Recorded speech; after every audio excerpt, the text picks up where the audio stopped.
नमस्कार दोस्तों, आप सभी का स्वागत है हमारे इस YouTube चैनल सरस्वती जी के क्लासेस में।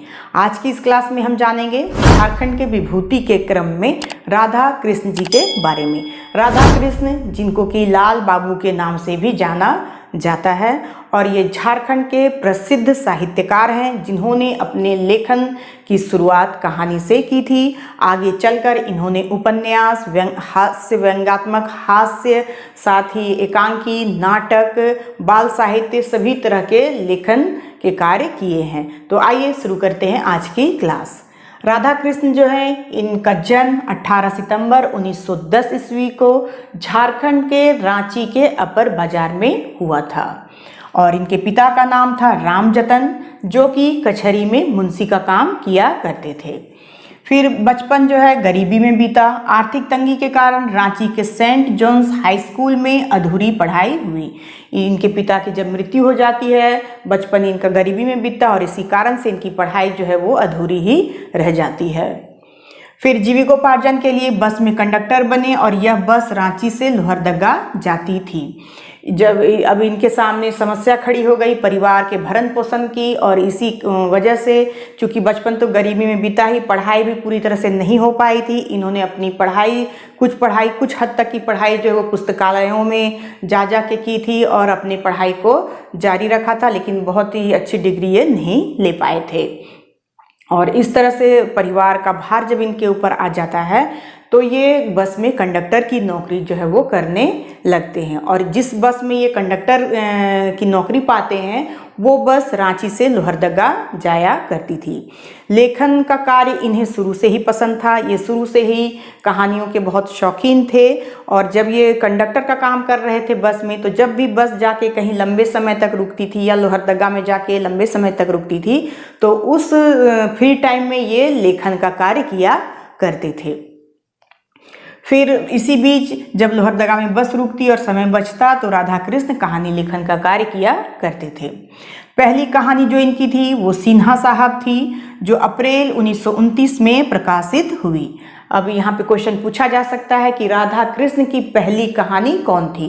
तो इनकी पहली कहानी का नाम था सिन्हा साहब और ये प्रकाशित किस में हुआ था? तो ये प्रकाशित हुआ था गल्पमाला पत्रिका में। फिर राधा कृष्ण को प्रेमचंद अपने पुत्र की तरह मानते थे। इनकी कथा प्रतिभा को देखकर कथा सम्राट प्रेमचंद ने कहा था, यदि हिंदी के उत्कृष्ट कथा शिल्पियों की संख्या काट छाट कर 5 भी कर दी जाए तो उनमें एक नाम राधा कृष्ण का होगा। अब यहाँ पे है कि राधा कृष्ण जो है वो उन्हें प्रेमचंद जो कथा सम्राट हैं वो अपने बेटे की तरह मानते थे और इनके सम्मान में उन्होंने कहा था कि यदि हिंदी के उत्कृष्ट जितने भी हिंदी के उत्कृष्ट कथा शिल्पी हैं उनकी संख्या काट छाट के घटा दी जाए और मात्र 5 लोगों को उसमें चुना जाए तो उसमें एक नाम राधा कृष्ण का जरूर होगा। यानी इन्हें प्रेमचंद को ये विश्वास था कि राधा कृष्ण जो है वो बहुत ही अच्छे कथाकार हैं और ये बहुत अच्छी, इनकी लेखनी बहुत अच्छी है। इसी वजह से जितने भी कथाकार की अगर के नाम की सूचियां अगर घटा के 5 लोग रखे जाएं तो उसमें इनका नाम जरूर ही शामिल होगा। तो ये बहुत ही सम्मान की बात थी राधा कृष्ण के लिए कि कथा सम्राट प्रेमचंद ने उनके लिए ये वाक्य कहे थे। फिर इन्होंने लेखन की शुरुआत कहानी से की, लेकिन आगे चलकर उपन्यास, संस्मरण, हास्य व्यंग, नाटक, एकांकी तथा बाल साहित्य भी खूब मन से लिखा। तो इन्होंने लेखन का कोई भी ऐसा क्षेत्र नहीं है जिससे इन्होंने नहीं छुआ। यानी लेखनी के हर क्षेत्र को इन्होंने छुआ है और हर क्षेत्र में कुछ ना कुछ इन्होंने लिखा ही है। अगर हम इनके साहित्य की, इनके लेखनी की चर्चा करें, इनके कहानियों की, उपन्यास की चर्चा करें तो शायद उतना गिनाना पॉसिबल भी नहीं होगा। इनकी जो मुख्य रचना है, लेकिन इसमें से कुछ जानने जरूरी है एग्जाम पॉइंट ऑफ व्यू से। तो जो मुख्य रचनाएं हैं जो एग्जाम्स में पूछे जा सकते हैं तो वो है रामलीला, सजला, गेंद और गोल, गल्पिका, फुटपाथ आदि। तो ये हैं कुछ महत्वपूर्ण रचनाएं राधा कृष्ण जी की जो एग्जाम पॉइंट ऑफ व्यू से महत्वपूर्ण हैं। फिर इन्होंने घोष बोस बनर्जी उपनाम से हिंदी हास्य व्यंग भी लिखा है। ये भी इम्पोर्टेंट है, पूछा जा सकता है कि राधा कृष्ण ने हिंदी हास्य व्यंग किस नाम से लिखा है। तो इन्होंने हिंदी हास्य व्यंग जो है वो घोष बोस बनर्जी के नाम से लिखा है। फिर 1947 से 1970 तक बिहार सरकार की पत्रिका आदिवासी के संपादक पद पर भी ये रहे हैं और इसका प्रकाशन केंद्र जो है वो रांची ही था। अब है कि 1947 से 1970 ईस्वी तक ये बिहार सरकार की जो पत्रिका थी आदिवासी, उसके ये संपादक भी रह चुके हैं और एक लंबे समय तक ये उनके संपादक रहे हैं। और ये जो पत्रिका है इसका प्रकाशन केंद्र कहाँ था? तो इसका प्रकाशन केंद्र रांची ही था। फिर कांग्रेस के रामगढ़ अधिवेशन के प्रमुख प्रचारक भी रहे। कांग्रेस के जो रामगढ़ का जो अधिवेशन था उसमें प्रमुख प्रचारक का काम भी राधा कृष्ण ने संभाला है। फिर जेपी आंदोलन के समर्थक भी रहे।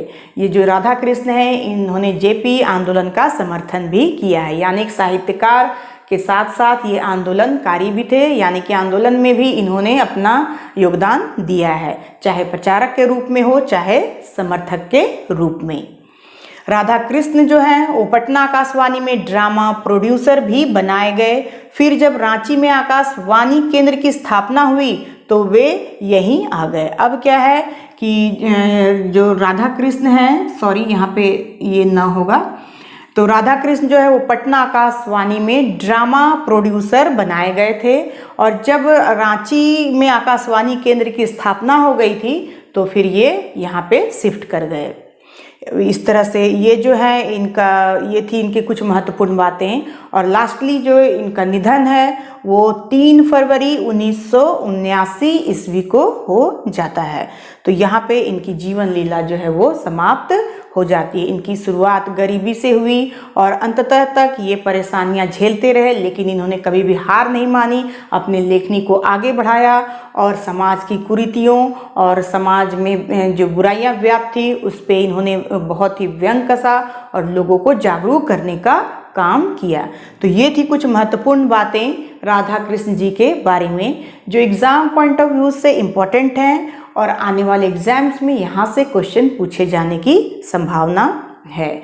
और यहाँ एक और लाइन है, ये हम लोगों ने पहले ही पढ़ लिया लेकिन फिर भी पढ़ लेते हैं एक बार, कि प्यार से लोग इन्हें लाल बाबू कहा करते थे। तो इम्पोर्टेंट है, ये भी पूछा जा सकता है कि झारखंड के किस साहित्यकार को लाल बाबू के नाम से जाना जाता है। तो ये है राधा कृष्ण, जिन्हें कि लोग प्यार से लाल बाबू कहते थे या इन्हें लाल बाबू के नाम से जाना जाता है।